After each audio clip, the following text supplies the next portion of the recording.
Hi there, my name is Lunta Dilapalu and I am the founder of Yeto Accounting and Tax LLC. Today I want to briefly talk to you about one of the article that I saw a few days ago in CNBC. The Secretary of Labor in this article was quoted saying, or at least indicating that he was proposing some rules and regulations around the gig economy. According to this article, he was suggesting that gig workers should be classified as employees instead of independent contractors. And of course, obviously, this news wasn't exciting for companies like Uber, Lyft, Dashdoors, and so forth. So, as a result of that, the stock of these companies fell some 10%, others a little bit more. And I want to make some comments around this news. So before we go any further, let's talk about what is the gig economy. Who are a gig worker, right?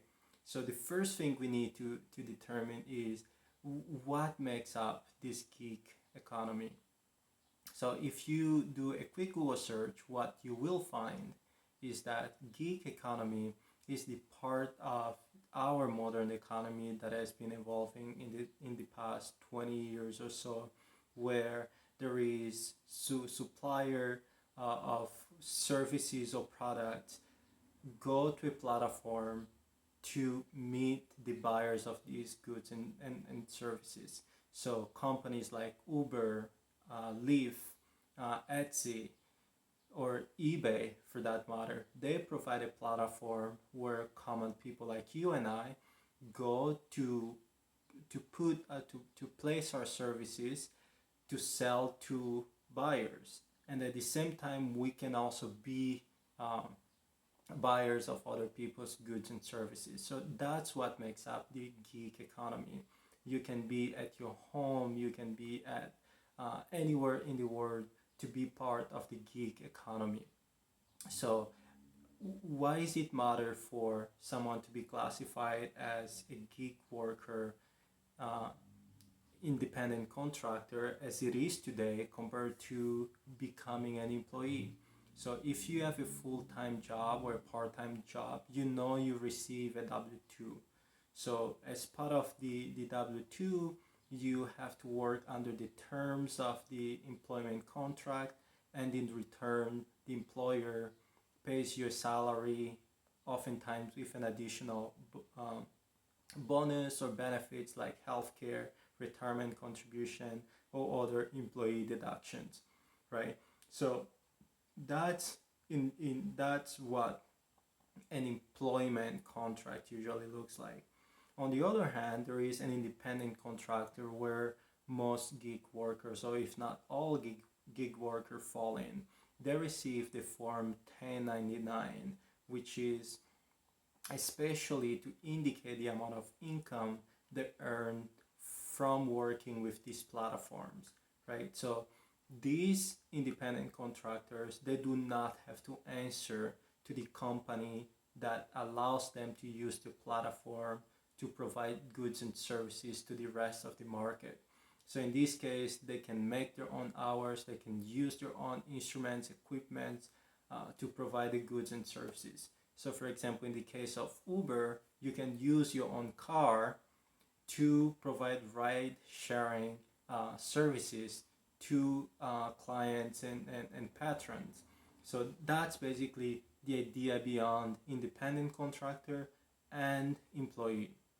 So and because of that, these people are usually taxed differently.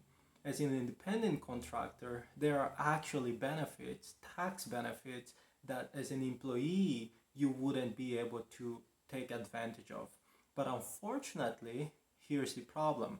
Many independent contractors or gig workers are excited to become employees instead of continuing as independent contractors, because they do not know the tax benefits that are available for them.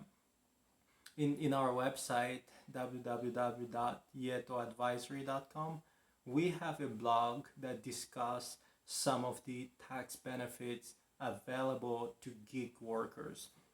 And here I'm gonna share with you just a few of them.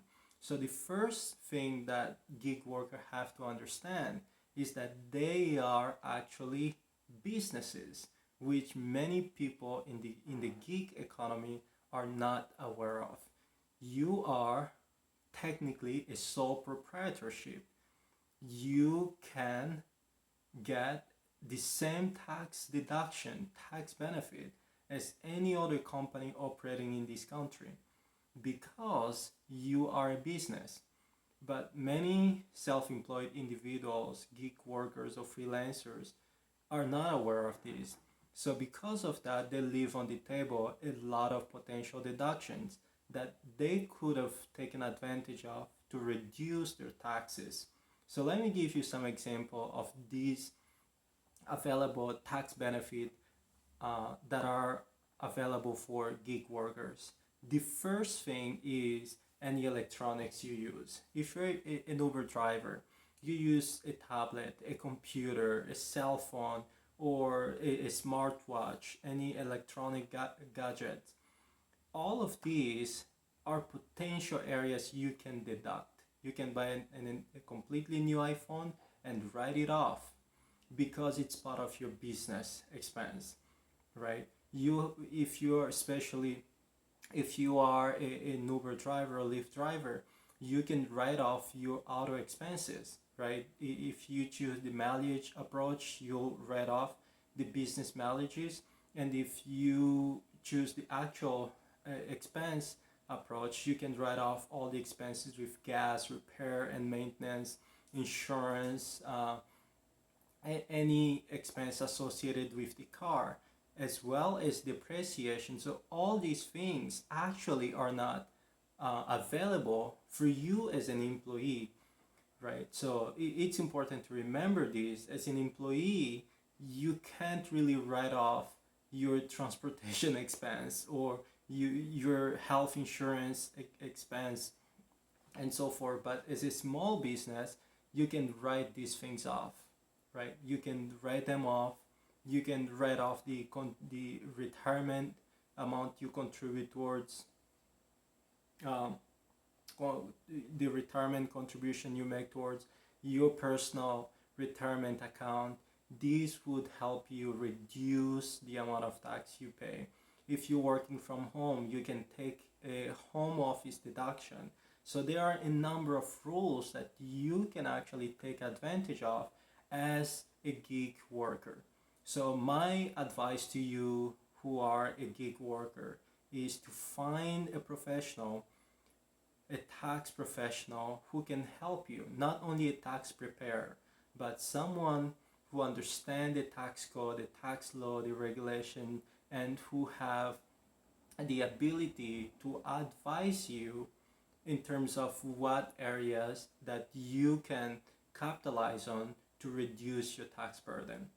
So before I let you go, the last advice I want to give to the gig workers is to keep records.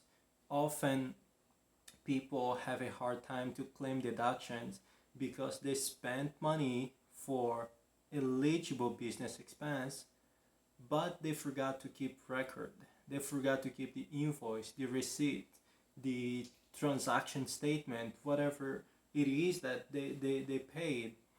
And because of that, it becomes harder to claim the deduction, because if you claim a deduction on your tax return, you better have a way to support it. Because if you ever get audited by the IRS, what's gonna happen is, if you can't prove that this is why I claim this deduction, you may be assessed penalties. So that's important for you to keep records. All right. So I hope this was valuable to you and will help you make better decisions moving into the future. And if you believe we can help you, give us a call, send us an email, and I'd love to connect with you to learn more about your business, to get to know you, and hopefully we can find ways to help you. Have a great day, and I'll see you soon.